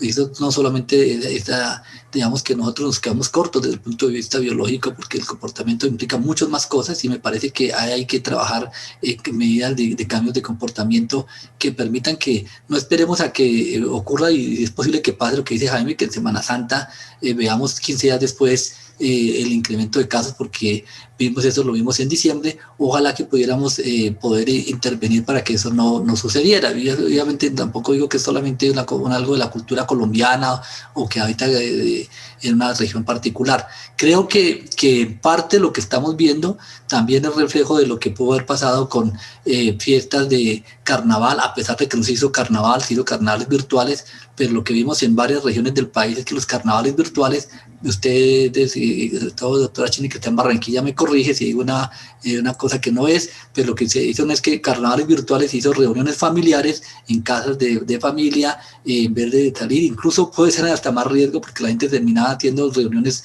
en familias, 10, 15 personas, y creo que lo que estamos viendo es el reflejo de esas épocas de carnaval virtual. También lo vimos en otra época en Nariño, en la época de enero, de los carnavales de blancos y negros, y así sucesivamente. Ojalá que sea eso y no sea ya como dice Jaime, un tercer crecimiento de pico, aunque pues obviamente es posible que pudiera pasar, y de pronto no tan rápido, pero sí probablemente finales de abril o mayo, y ojalá que no. Yo creo que lo que tenemos que también entender como sociedad es que el pico no es esperar que pase, sino podemos nosotros definitivamente poder intervenir y cambiar ese comportamiento. Y la segunda pregunta que me hizo Vladimir, ¿cuál era? Se me olvidó. Si los trabajadores de la salud no, mentira, estoy tomando el pelo. Con una sola dosis, porque sí. Están preocupados, y a veces le hacen mucho esa pregunta a uno. Sí, no, yo creo que yo estoy de acuerdo que la protección con una sola dosis para aquellas personas recuperadas es una protección adecuada después de 90 días como se está recomendando en este momento y creo que pueden estar tranquilos concretamente. Creo que hay suficiente ilustración y creo que se puede estar tranquilos en general de este punto. La otra pregunta que me hacía el doctor Achini de la vacunada a la carta, yo creo que acá hay un punto que no se nos debe olvidar y es la realidad. La realidad es, o sea, una cosa es el mundo ideal, el mundo de los datos académicos y otra también el mundo de la realidad en el que tenemos que tener en cuenta que estamos vacunando en medio de una pandemia con una realidad de distribución de vacunas. O sea, digamos que estoy de acuerdo también en que uno quisiera vacunar más, pero es que justamente las vacunas que tenemos y disponibles son estas. Si ponemos vacunas a la carta, me parece que sería un mensaje extremadamente complejo, porque esto complicaría mucho más la logística de entrega de vacunas y además podría generar una inequidad que no es correcta, mucho más en este momento. Me parece que la única razón por la cual pueda tener una vacuna no a la carta, sino una vacuna con indicación médica, es aquellas personas que realmente tengan una contraindicación para colocar una vacuna. Ahí me parece que es claro poder colocarse la vacuna que no tiene esa contraindicación. Pero imagínense ustedes que cada una persona que llegue a un puesto de vacunación y quiera mirar y que si no está la vacuna que considera que es la correcta, entonces se devuelva y espere que la vuelvan a programar, pues se nos convierte en un tema extremadamente difícil o casi imposible de poder facilitar esa propuesta de tener una vacunación rápida como lo plantea Jaime, que además estoy de acuerdo. Gracias, gracias Carlos. Yo estoy perfectamente de acuerdo con ese planteamiento. No obstante, pueden haber situaciones de individualización, pero es ahí donde riñe el tema de lo científico con base en la evidencia y el tema de la salud pública, que es realmente el objetivo de este evento, ¿no es cierto? Porque es claro que entre más leve la enfermedad, menos protección. La carga viral no es tan alta, es posible que esa respuesta inmunitaria pueda caer más rápidamente y no sea tan protectora. Entonces, imaginémonos el escenario de un intensivista que está altamente expuesto, pero que ha tenido una enfermedad leve. Pero este tema de discriminar, no es discriminar, este tema de pronto llevarlo al punto de una individualización frente a un problema de salud pública es muy complicado. Sí, yo creo que ese es el reto, es que ahí tenemos y la agitación en la que estamos. Yo creo que es un tema, no es lo mismo hacer un programa de vacunación masiva para una enfermedad que no está circulando para protegernos de algo que puede llegar a cuando estamos en la mitad de la presencia de los casos. Correcto. Y eso creo que hace una diferencia dramática en lo que se está planteando. Gracias. Bueno, y por último, pues la pregunta igual al doctor Anaya, ¿qué podemos cambiar para cambiar el rumbo de lo que estamos sufriendo? Y segundo, la posibilidad de que las vacunas tengan algún compromiso autoinmune en general y que tengan un riesgo, porque hay una cantidad de mitos y hay gente que verdaderamente, pues por razones posiblemente no científicas, no se quieren vacunar. No, y hasta dónde esto es clínicamente importante. Bueno, pues les voy a contar que la autoinmunidad es tremendamente importante y como lo mostré con los datos que ilustré, sería muy recomendable que los pacientes hospitalizados por lo menos les hicieran anticuerpos antifosfolipídicos. Es muy fácil hacerlos en la clínica, así como existen niveles de ferritina y otra serie de marcadores del laboratorio que permiten anticipar mortalidad. Yo creo que la autoinmunidad es un tema que se debería estudiar mucho más en rutina. Ahora bien, con respecto a las vacunas y autoinmunidad, afortunadamente el número de personas que han recibido vacunas contra coronavirus es tan grande que desde el punto de vista de la farmacovigilancia no se ha encontrado ninguna señal que permita pensar que estas vacunas estén relacionadas con fenómenos autoinmunes. De hecho, he consultado permanentemente el VAERS y a pesar de que hay descripciones de todos los efectos secundarios que uno se pueda imaginar, la relación con autoinmunidad no se ha observado. Lo mismo ocurrió en los estudios fase 3. Si bien los pacientes con enfermedades autoinmunes fueron excluidos para este tipo de estudios, luego de la vacunación no se observó que hubiera alguna señal de incremento en autoinmunidad o en fenómenos autoinflamatorios. Ahora bien, la segunda parte de la pregunta que me parece muy interesante es si la vacunación podría disminuir ese efecto autoinmune en aquellas personas que eventualmente pudieran hacer enfermedad. La respuesta pues no la sabemos, pero es un tema que vamos a estar siguiendo muy de cerca. Perdóname. Dale, estamos teniendo una situación y creo que ha sido discutida y se han tratado de buscar algunos soportes o alguna evidencia sobre el tema que implica el cambio de una plataforma a otra.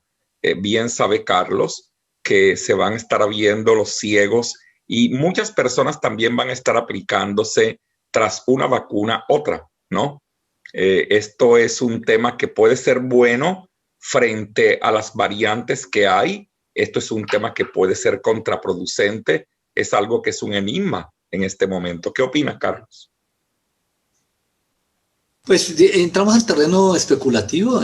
Yo de entrada diría que el hecho de colocarse vacunas de dos plataformas diferentes es probable que pudiera generar una respuesta mayor, pero eso es solamente, ya entra especulativo en el que puede ser dos aproximaciones de estimular el sistema inmunológico, aunque hay que ver un punto que no se debe olvidar, es que como lo comentaba, las vacunas están hechas casi con el mismo target, del mismo sitio blanco, o sea, hacia la misma cosa. Entonces de pronto puede que esa ventaja de tener, no es lo mismo cuando se propone, como se está haciendo en VIH, un cóctel de vacuna, de una vacuna con 2 o 3 sitios diferentes que pueda tener una potencial de por lo menos sinergismo de las vacunas. Aquí pues no sabemos, digamos que ya empieza a mirar si solamente el hecho de colocar se convierte en un refuerzo con una misma, como si fuera de la misma plataforma, pero esto es solamente, como digo, especulativo. Me hacen una pregunta, doctora Naya. Si nosotros diagnosticamos algo de autoinmunidad, anticardiolipinas o algo, ¿eso podría cambiar el tratamiento en el sentido de poner anticoagulación o aumentar la dosis de esteroides o algún cambio en el manejo de acuerdo a lo que verdaderamente estamos haciendo actualmente para el COVID? Sí, esa fue la pregunta, era las implicaciones clínicas de esto. Correcto. Esto, en la práctica clínica, la respuesta no se sabe porque lo que yo les he mostrado de autoinmunidad latente en COVID, todo ha sido trabajo de investigación y no creo que en la rutina ustedes, por ejemplo, intensivistas o nosotros en los pacientes que vemos, pidamos anticuerpos de rutina. Lo que se puede sugerir es que se deba hacer. Ahora bien, si un paciente tiene títulos altos de anticuerpos anticardiolipina o tiene la presencia de un anticoagulante lúpico, esa es una indicación por lo menos de intervenir profilácticamente desde el punto de vista de anticoagulación, sin ninguna duda, tenga COVID o no tenga COVID. Luego la respuesta es sí, yo lo haría. Hemos tenido pacientes, y hago la pregunta de vuelta para ustedes, que independientemente de dímero D, hacen fenómenos trombóticos tanto en la hospitalización como después de la hospitalización.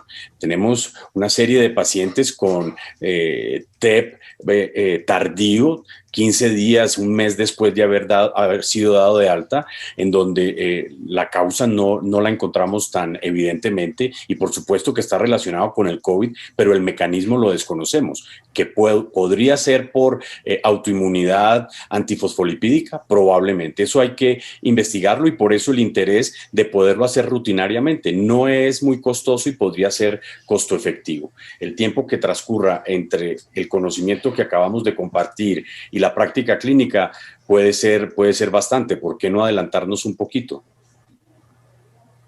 Hay una brecha entre eficacia y efectividad, mi querido Carlos, y es el tema de los pacientes inmunocomprometidos, ¿no? Están excluidos de los estudios quienes reciben esteroides, están excluidos de los estudios los pacientes con cáncer, pero ¿y en la práctica cómo es este asunto? Sí, ese es un tema, cuando normalmente estamos acostumbrados desde epidemiología, ver dos conceptos, lo que llaman la validez interna y la validez externa. Y realmente cuando uno mira sobre qué población fue hecho el estudio, uno debería decir que se valida o esa validez se debe hacer hacia la misma población. Entonces, si uno no incluyó en el ensayo clínico personas mayores de 70, 80 años, pues probablemente los resultados que se tengan de ese estudio no se puede aplicar a esa población que tenga más de 80 años, porque justamente no estaría representada en el grupo de vacunación.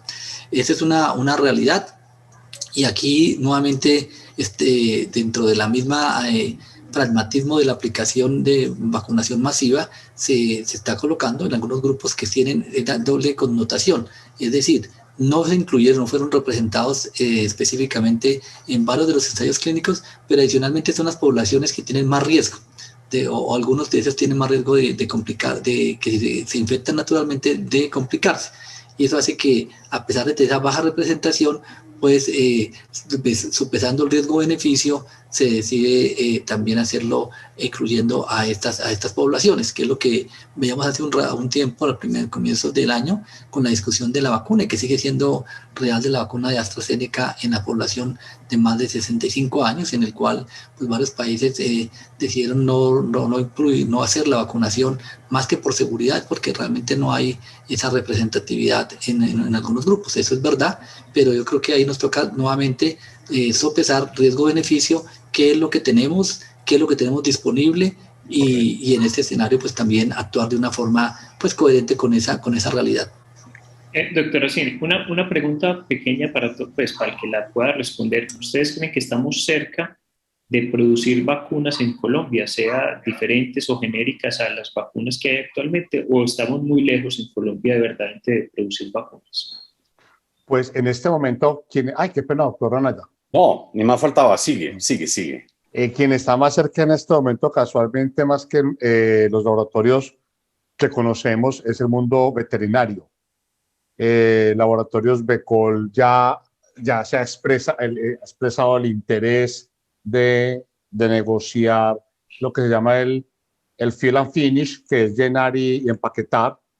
Entonces, cuando estamos hablando de producir, hay que establecer qué es lo que es producir. Si es arrancar de cero, es demorado.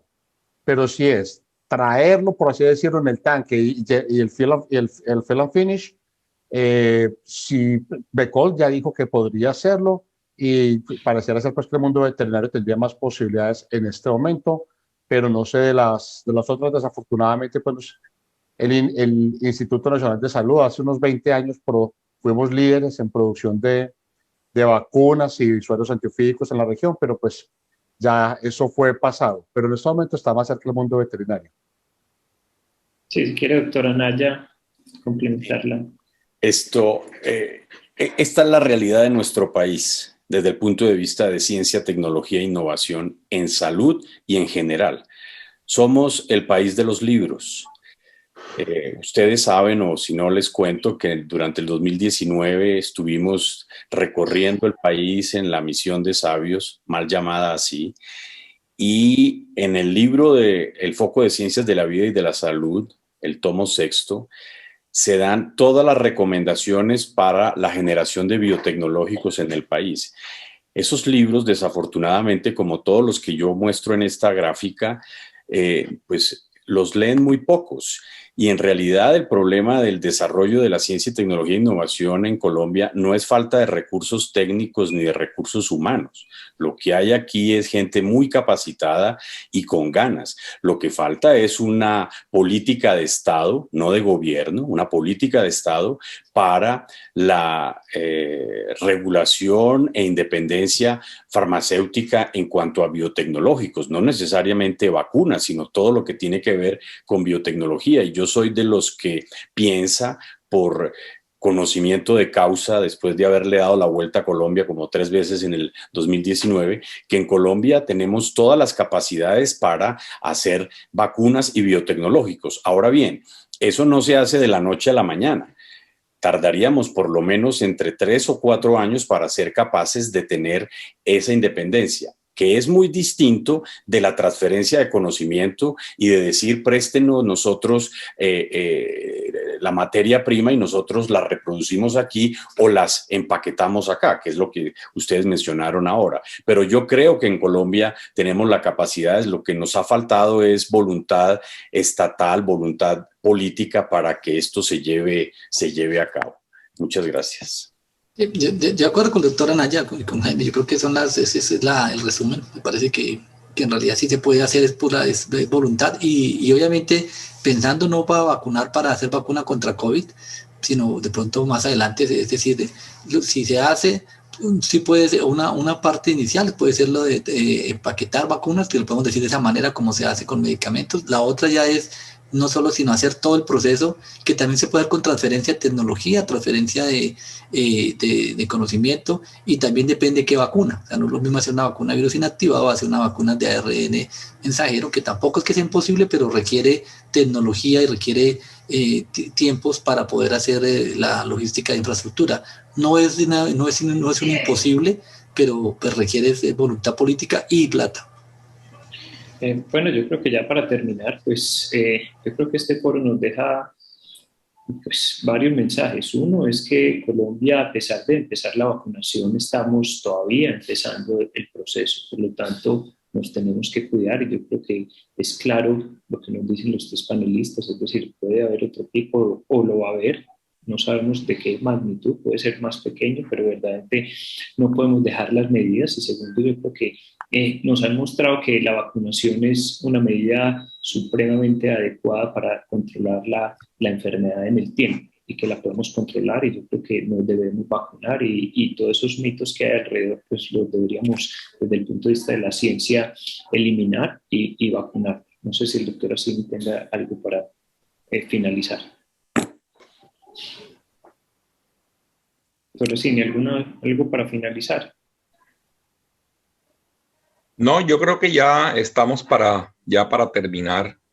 Mi inmensa gratitud. Mire, créanme que después de 45 actividades académicas, esta la he disfrutado inmensamente, porque ya estamos en los momentos de las tomas de decisiones, ¿no? De las decisiones que son importantes bajo la perspectiva científica y de salud pública. Qué difícil es esto armonizar. Y si a esto le colocamos componentes éticos, ahí está mi querido Rubén, y justicia distributiva y todos estos aspectos que son tan complejos, resulta bien interesante, y aquí nos quedaríamos hasta las 4 de la mañana, pero no con una parranda vallenata, sino hablando de estos temas. Ya me dijo Carlitos, estamos en Barranquilla, el ambiente está bonito para fiesta, pero no es de fiesta, absolutamente. Entonces, mi querido Juan, Jaime, Carlos, Vladimir, Rubén, gracias, de verdad gracias por ayudarnos a entender mucho más este tema tan complejo, que seguramente mañana va a cambiar. En 3 días ya lo que hemos dicho ha cambiado. Pero lo que sí es importante y será motivo de discusión, y les invito verdaderamente, mire que lo estoy pensando como un sueño, pero tenemos que hacer el Foro Nacional de Tecnologías, porque tenemos que prepararnos mejor, tenemos que hacer las cosas mucho mejor de lo que lo hemos hecho. Yo sé que hemos hecho un inmenso esfuerzo. Lo que dice Carlos es cierto, y si hubiéramos dejado de hacer, claro, por supuesto, si hubiésemos dejado de incrementar, Carlos, las camas de 5.349 a 12.000, la mortalidad hubiese sido impresionante. Así que eso es un enorme acierto y todos contribuimos para eso. Así que, mis queridos amigos, darle las gracias por aceptar la invitación, y hemos aprendido mucho. Les entregaré la grabación de este evento para que le tengan y compartan con sus alumnos. Gracias. Muchas gracias a todos. Una feliz noche. Un abrazo fuerte. Gracias. Hasta luego. Hasta luego. Un abrazo.